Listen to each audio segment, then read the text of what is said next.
प्रिय विद्यार्थियों, आज हम कक्षा 10वीं गणित प्रश्नावली 1.3 का अध्ययन करेंगे। प्रश्न है, सिद्ध कीजिए कि करनी 5 एक अपरिमेय संख्या है। आपको करनी 5 एक अपरिमेय संख्या के रूप में सिद्ध करना है। तो हम इस क्वेश्चन को इसका विपरीत मानकर शुरू करते हैं और सिद्ध करने का प्रयास करते हैं। तो मैंने लिखा, माना करनी 5 एक, यहाँ अपरिमेय दिया है, हम लिखते हैं परिमेय संख्या है। माना करनी 5 एक परिमेय संख्या है। ये दिए गए की विपरीत मान रहे हम, जो दिया गया उसके विपरीत हमने मान लिया। करनी 5 परिमेय का मतलब p बटे q के रूप की संख्या। किस रूप की? p बटे q के रूप की संख्या। अर्थात आप यहाँ लिख दो, जहाँ p और q सहअभाज्य पूर्णांक है। कैसे पूर्णांक है? सहअभाज्य पूर्णांक। और q बराबर नहीं है 0 के। अब ये सहअभाज्य पूर्णांक क्या होते हैं? ऐसी संख्याएं जिनका एक के अलावा कोई उभयनिष्ठ गुणनखंड न हो, उन्हें हम सहअभाज्य कहते हैं। अर्थात ये जो दोनों संख्याएं हैं ना, इनको कोई भी एक अंक से नहीं कटे तो वो सहअभाज्य हम कह सकते हैं। ठीक है। अर्थात अब हम आगे चलते हैं दोनों पक्षों का वर्ग करने पर। दोनों पक्षों का वर्ग करने पर इस करनी 5 की घात हम लिख दें 2, वर्ग किया इधर लिख दिया p बटे q का भी वर्ग।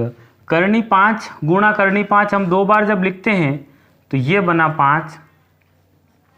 इसको हमने लिखा p की घात 2 बटे में q की घात 2। अब यहाँ बटे में 1 मान ले हम।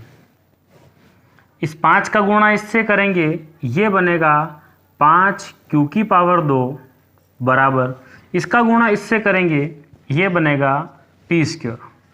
अर्थात ये बन गया आपकी समीकरण नंबर 1। अब हम क्या करते हैं, ये 5 इसके गुणे में है, q स्क्वायर बराबर p स्क्वायर। यहाँ से 5 को हम भाग में भेज देते बटे में। p स्क्वायर के बटे में कौन आ गया? यहाँ से 5 आ गया। ऐसा लगता है कि p स्क्वायर में 5 से भाग जाता है, तो हम यहाँ लिख देते हैं p स्क्वायर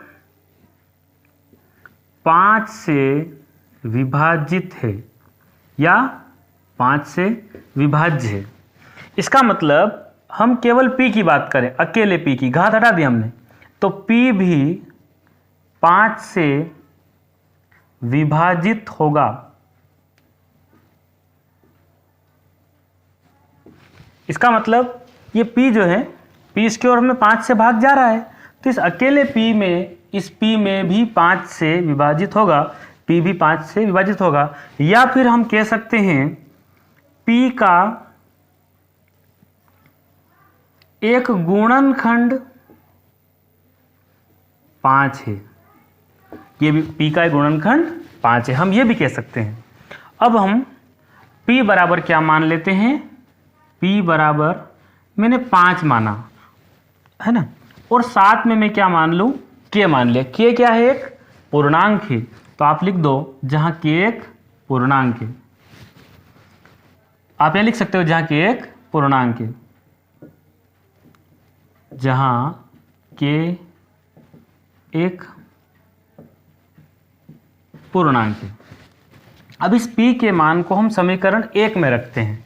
तो आपको लिखना है, समीकरण 1 में p का मान रखने पर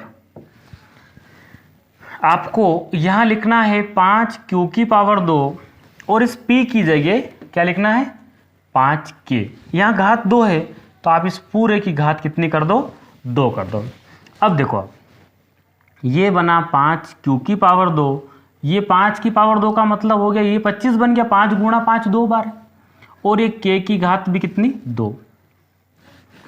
अब यहाँ क्या करते हैं, 5 q की पावर 2, यहाँ से जो 25 है ये इसके बटे में आ गया मान लो, इधर आपके पास क्या बचा, k की घात 2। इसको हमने काटा 5 एकम 5, बचे हमें 25। तो नीचे क्या बचा 5, ऊपर बचा आपका q की पावर 2 बटे में कौन 5 बराबर में कौन k की घात 2। तो हम एक काम करते हैं, हमें लग रहा है कि q में भी 5 से भाग जाता है, तो आप लिख दें q स्क्वायर 5 से विभाजित है। इसका मतलब अकेला q, ये नीचे वाला q भी 5 से विभाजित होगा या विभाज्य है, विभाजित होगा। तो यहां भी हमने लिखा p भी 5 से विभाजित होगा। मान लिया जाए ये अपना कथन a है, इसको हम मान ले स्टेटमेंट a मान लेते हैं, और q भी 5 से विभाजित होगा, ये आपका स्टेटमेंट कौन सा है b, ये कथन b है। मतलब ये p भी 5 से कट रहा और नीचे वाला q भी 5 से विभाजित है। मतलब ये दोनों संख्याएं जब 5 से ही कट रही है तो ये सहभाज्य पूर्णांक नहीं है, एक ही नंबर से दोनों कट रहे हैं, इसलिए सहभाज्य पूर्णांक नहीं है। तो आप आगे लिखना कथन a और b से स्पष्ट है, कथन a व b से स्पष्ट है। क्या स्पष्ट है कि p और q दोनों 5 से ही विभाजित है। तो आपको लिखना है कथन a और b से स्पष्ट है कि p और q सहअभाज्य पूर्णांक नहीं है।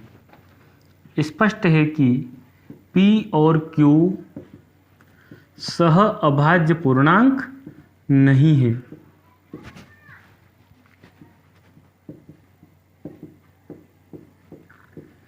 अब जब ये सहअभाज्य पूर्णांक नहीं है तो ये परिमेय संख्या भी नहीं है ना। p बटे q एक परिमेय संख्या नहीं है।